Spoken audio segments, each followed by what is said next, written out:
My name is Margaret Ellison, and on September 23rd, 2023, my life changed forever in a way I never expected.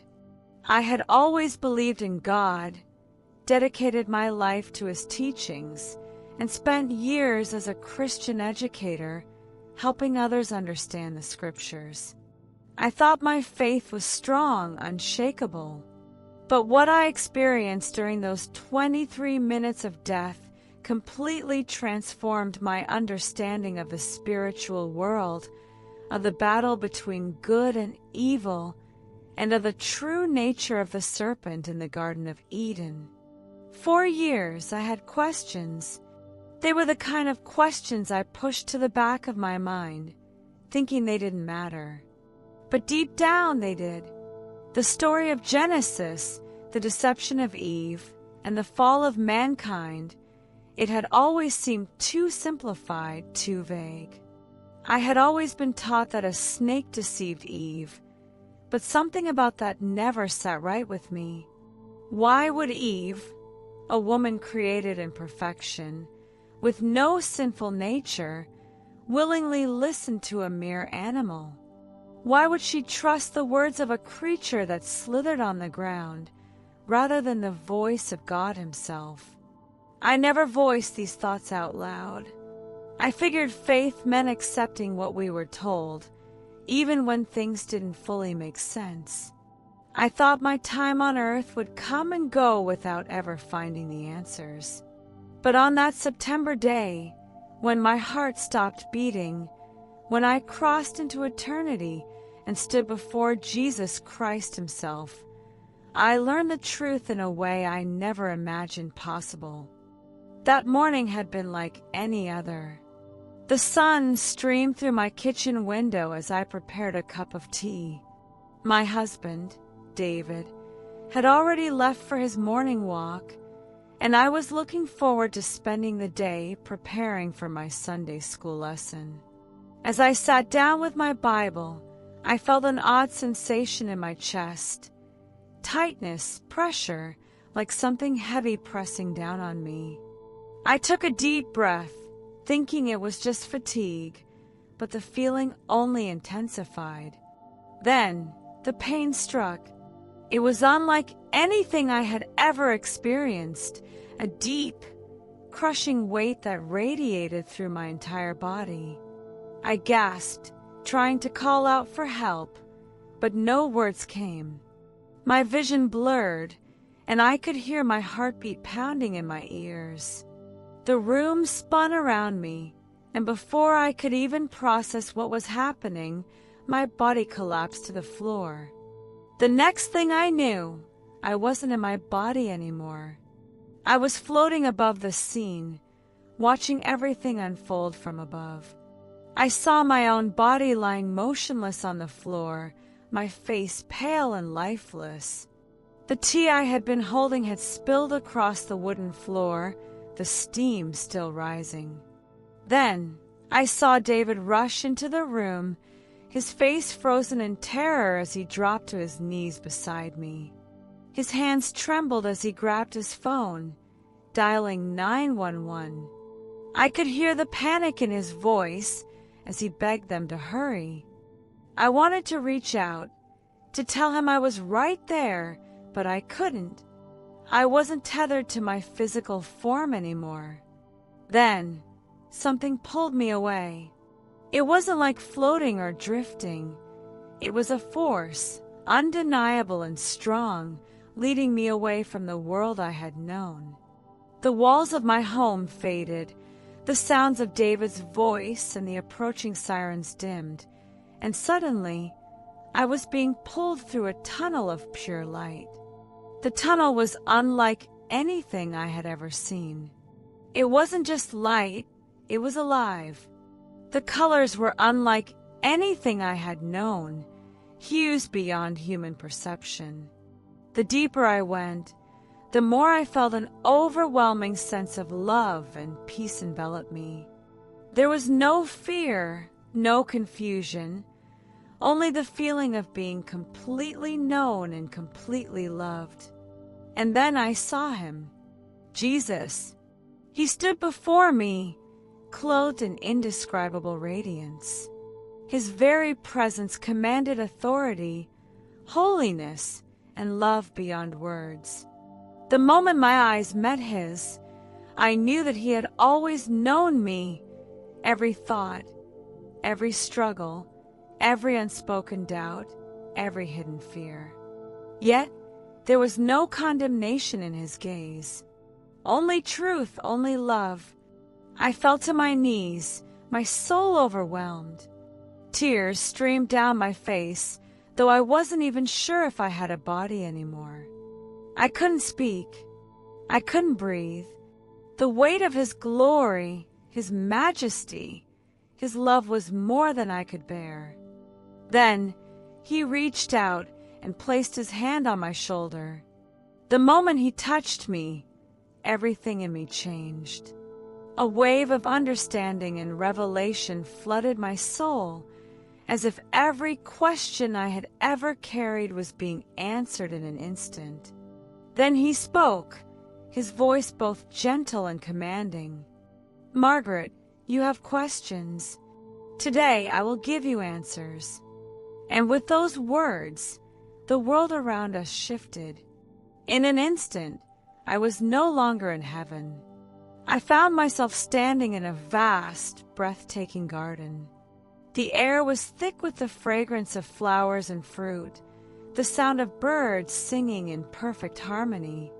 The sky was unlike anything I had ever seen, golden, warm, filled with the presence of God himself. And then I saw her. Eve stood near a massive tree, her expression curious yet innocent. But what truly caught my attention was not her, it was the figure standing before her. For centuries, we have been taught that a snake deceived Eve.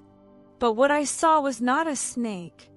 It was a celestial being, radiant, adorned in shimmering stones, exuding wisdom and power. This was no ordinary creature. It was one of the highest-ranking angels, a being who had once stood in the very presence of God. Jesus stood beside me, his voice calm but full of authority.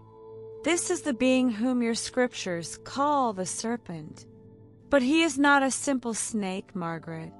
This is a fallen cherub, once among the highest in my Father's kingdom."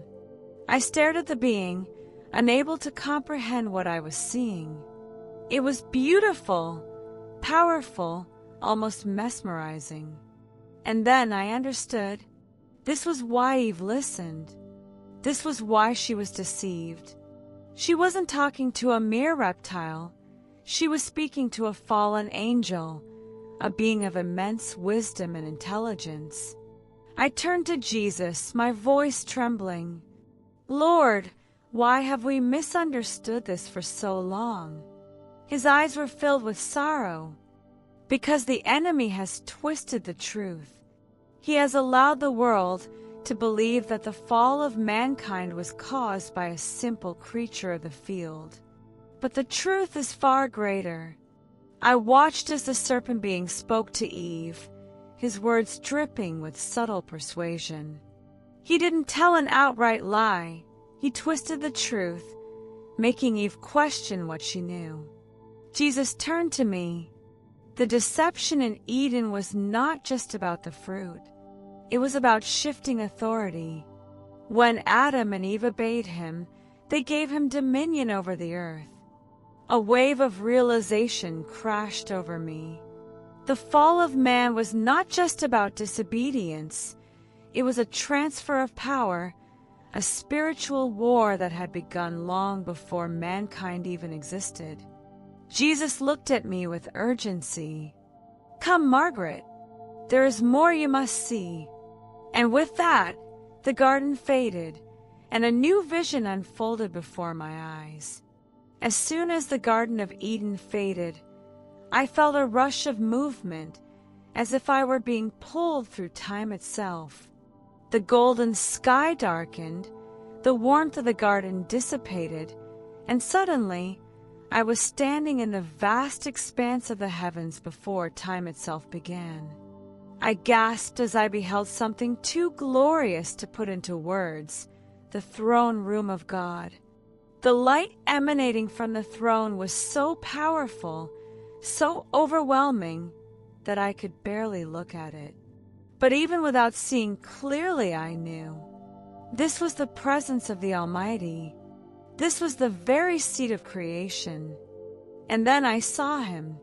Standing at the forefront of the angelic host was a being of unparalleled beauty. His robes shimmered like diamonds. His form was adorned with stones of every precious kind, and his wings radiated a light that seemed almost divine. There was no mistaking it. This was Lucifer before his fall. Jesus stood beside me, watching in silence. I couldn't take my eyes off Lucifer. He was magnificent, powerful, awe-inspiring, and yet as I looked closer, I saw something hidden beneath the splendor. It was pride. The angels around him worshiped the Almighty, their voices singing in perfect harmony. But while their faces radiated joy and reverence, Lucifer's expression was different. He accepted the worship, but I could see a shadow creeping into his heart. He had once been the covering cherub, the guardian of God's glory, yet something in him hungered for more. Then I heard it, a whisper. It wasn't from another angel. It came from within him. Why must I serve when I could rule? The moment the thought formed, the light within him dimmed. The worship that once poured from him in perfect love became tainted with self-exaltation. It was subtle at first, just a whisper. But that whisper became a seed, and the seed took root. Jesus turned to me, his eyes filled with sorrow. This was the beginning. This was when iniquity was found in him. I watched as Lucifer's thoughts darkened. He began to believe his own deception, that he was more than just a servant, that he was equal to God. Then I saw the moment he chose rebellion. A third of the angels gathered before him, their eyes filled with admiration, drawn in by his charisma and power. He spoke to them in words dripping with poison wisdom. "We were made to rule," he told them. "Why should we bow when we were made to be exalted?" I felt my soul tremble. These weren't just rebellious words. They were the first heresy in existence, the first deception, the very foundation of sin itself.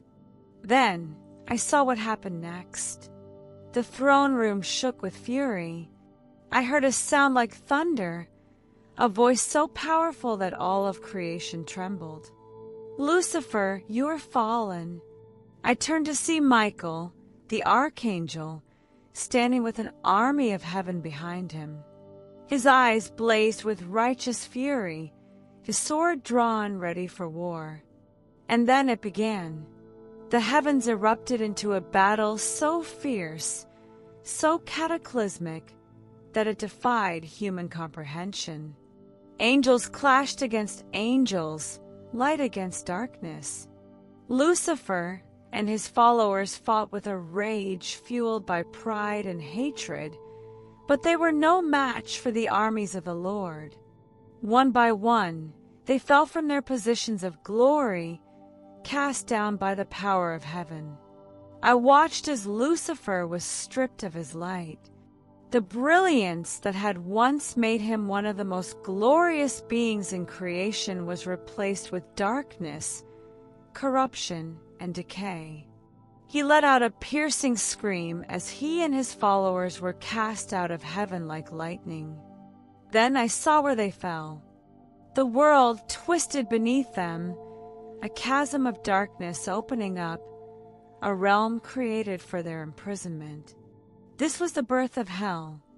I turned to Jesus, my heart pounding. This is where he became Satan. Jesus nodded. He lost his name that day, no longer bearer of light, but now the father of lies. Tears streamed down my face. I understood now. Lucifer's fall wasn't just about pride, it was about dominion. It was about authority. He wanted to steal what belonged only to God, and he would try to do the same thing to humanity. The vision shifted once again, and I found myself back in the Garden of Eden, but now something was different. The beauty was tainted. The air felt heavy, as if creation itself was mourning. Then I saw Adam and Eve standing outside the garden. Their faces were filled with sorrow, their bodies clothed in garments of animal skins. I realized that I was watching the exact moment they were cast out. The serpent being was no longer in sight, but his presence lingered like a stain that could never be washed away. Jesus turned to me. "Do you understand now, Margaret?" I swallowed hard. They didn't just eat a fruit. They handed over dominion. Jesus nodded. Lucifer sought to rule heaven. When he failed, he turned his sights to earth. He could not take it by force, so he took it by deception. I felt weak as the truth settled over me. Humanity had given the enemy legal access to the world. I turned to Jesus, desperation in my voice. "Then how can we take it back?" He looked at me with fierce determination, his presence radiating with power. "I already have." In an instant, I was standing at the foot of the cross. I watched as Jesus hung there, blood pouring from his wounds, his body broken. I saw the heavens tremble, the ground shake, the veil in the temple torn in two. And then I saw something I had never understood before. As Jesus breathed his last, I saw waves of power radiate out from the cross, shattering chains, reversing the curse, breaking the authority of the enemy over those who would believe. Jesus turned to me, his eyes filled with fire and victory. "This is why I came, to reclaim what was stolen, to undo what was done, to give back to my people the authority that was lost." Jesus placed his hand on my shoulder one last time. "Go back, Margaret. Tell them. The time is short." I felt my soul being pulled backward, away from the cross, away from heaven. The last thing I saw was his face, full of love, urgency, and triumph. And then I gasped for air. I was back in my body, surrounded by doctors, my husband sobbing beside me. I had been dead for 23 minutes. Since that day, I have spent every waking moment sharing what he showed me. The time is short. The war is real. And Jesus has already won. Will you stand with him? If this testimony has touched you, share it. Spread the truth. Stand firm in Christ. The enemy's deception is still at work, but Jesus has already claimed the victory. The only question is, will you choose to follow him?